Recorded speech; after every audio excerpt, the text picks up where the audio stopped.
welcome to another edition of Question and Answer with Tolutoludo, the Lion of Newcastle. To the first question, what inspires me or what inspires you to write? Yes, for inspiration, I would say inspiration comes from everyday experience. So the sense of humanity that is shared, the sense of community that is around. So for inspiration to write, these are some of the things, because most of our human experiences are shared. So let's talk about love, loss, grief, life, death, politics, and all, like everything we face in our day-to-day lives, they are all shared experience. So I'm always inspired by everyday events, everyday occurrences, and to be honest and to be very truthful, you can never ever go wrong when you write about human experiences, what humans face on a day-to-day basis. So that's the inspiration. Where is home for you? I think I like that question. So for me, home is Newcastle upon Tyne, United Kingdom, and the circle of homes have been Ekiti State in southwestern Nigeria, then to Lagos, Nigeria, then to the United Kingdom. I've lived in different areas, Hatfield, Hertfordshire, and they are on the outskirts of London. I have lived in Manchester I've even lived in East London I lived in East London for a while, and also from East London I moved down to Manchester, then down to Newcastle. So at the moment, Newcastle is home for me, and Newcastle upon Tyne, and I am the lion of the lion of Newcastle. So Newcastle is home for me. Are you just a poet? What other genres do you write? Well, I am not just a poet. I have written a collection of short stories, I've written a collection of essays. So I am not just a poet, but I write other forms. But I think my poetry, I'm much more renowned for my poetry. So maybe that's why I proudly adorn the tag of a poet, but I also write other forms as well apart from poetry. Thank you. My views on mentoring. So basically, my views on mentoring is that if you are on the lookout for a mentor, you want to gain something from that person, from the person you want to mentor you. So for instance, I want to approach a famous author or a famous writer to mentor me. I wouldn't just go and approach them to say, oh, please, can you be my mentor? I would make sure I know I've done my research about them. I would have read their works in and out, and I would also see that their career or their writing journey aligns with mine, or that is where I want to be in a couple of years or in the years to come.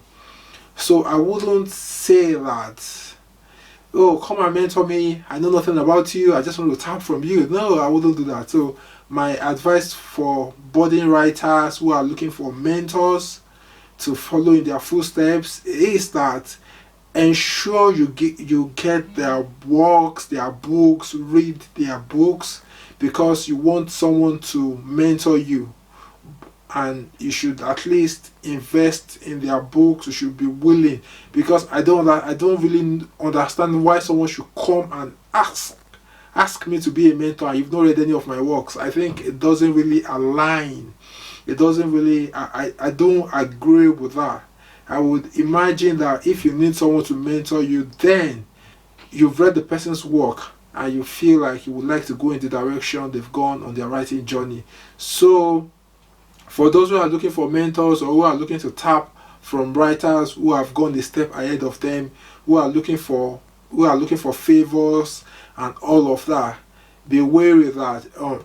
I would be wary of people like that who just come to you because they want to get something from you, but they don't know your writing journey. They've not read your books, and they are coming to ask you to be a mentor. Because how would you tell if that person is the right fit for you? What if you want to write, say, a novel, and you're coming to meet a poet to be your mentor? That might not really marry. Or you're writing science fiction and you're coming to a poet. So that's where I'm coming from. Like, you need to really understand like what mentoring is, and that you want to gain something from someone who you're asking for that favor.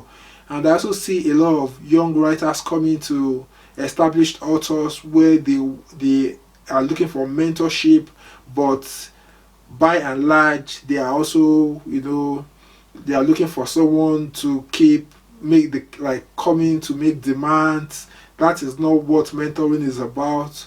If you are looking for a mentor, yes, be focused on the fact that you need a mentor for your work, rather than bringing like personal needs, personal demands, and all of that. And I would also like to add that for some writers, when you get mentored, and there's like in Nigeria, if you are learning something, like I think if you're an apprentice, say to a fashion designer or something, there's what we call freedom. Like you've made your mark, you are now good at what you do, and you are free to go out to the world to become a master of your own talent. So I would say for writing too, it's quite okay for you to learn from a mentor and go out and be a mentor to others as well. Let them go. Let those mentors go. When someone has mentored you and you feel they've been a blessing to you, let them go so they can also be a blessing to others. Don't come and die there. Don't stay put and you want to be a mentee forever. No, that's not the right approach or the correct process. Once you get mentored and you feel like value has been added to you, then it's time for you to cast your net out there and be a blessing to others as well. So that's my view on mentoring. When you get quality mentoring and you feel you are ripe enough to mentor others as well, then go out there and be a blessing to others as well, rather than wanting to remain a mentee forever and not letting others benefit from that mentor and explore their own talents as well. Lion of Newcastle, where did that come from? Let me have a sip of water. And the couple says Lion of Newcastle too, so fair enough. So Lion of Newcastle, my first book was titled The Lions Don't Roar, and with that came a lot of roaring, and anytime I attend local events, can I have a loud roar like a lion? And I get people roaring, everyone is happy, the atmosphere is just like, oh wow, this guy is a breath of fresh air. It's different, it's brave, it's fierce, he's different from what we are used to, and that gives me like also confidence to do, like where I see people like everyone is drinking, getting they need the drinking vibe to go on stage to perform. So go on stage, can I have a loud roar? And it became like it stuck to me. Whenever people see me on stage, people just start roaring, oh, the Lion of Newcastle, oh. So I get, so everyone starts roaring, and it becomes like a sort of like very fun environment. Then I think over the years, people would bark like dogs, would meow like cats, because those became like my trademark. But ever since, the Lion of Newcastle has stuck with me, and my publishing imprint also is the Roaring Lion Newcastle. So I think it's a name that's going to be here forever. So that is how I came about the name, the Roaring Lion of Newcastle, the Lion of Newcastle. And without disrespect to the great poets and the tradition of poetry that has been on ground in Newcastle, Newcastle is now home for me, and I'm loving it. I love the poetry community and the acceptability of my work within this community. Thank you. And thank you once again for joining the live Q&A session. I hope you enjoyed being part of today's session. If you have any questions for me, leave them down in the comment section below, and I will be sure to add your questions to future series. Thank you once again for joining, and also it would be great if you could subscribe to my channel. Thank you very much. Tolutoludo, the Lion of Newcastle, signing out. Rah!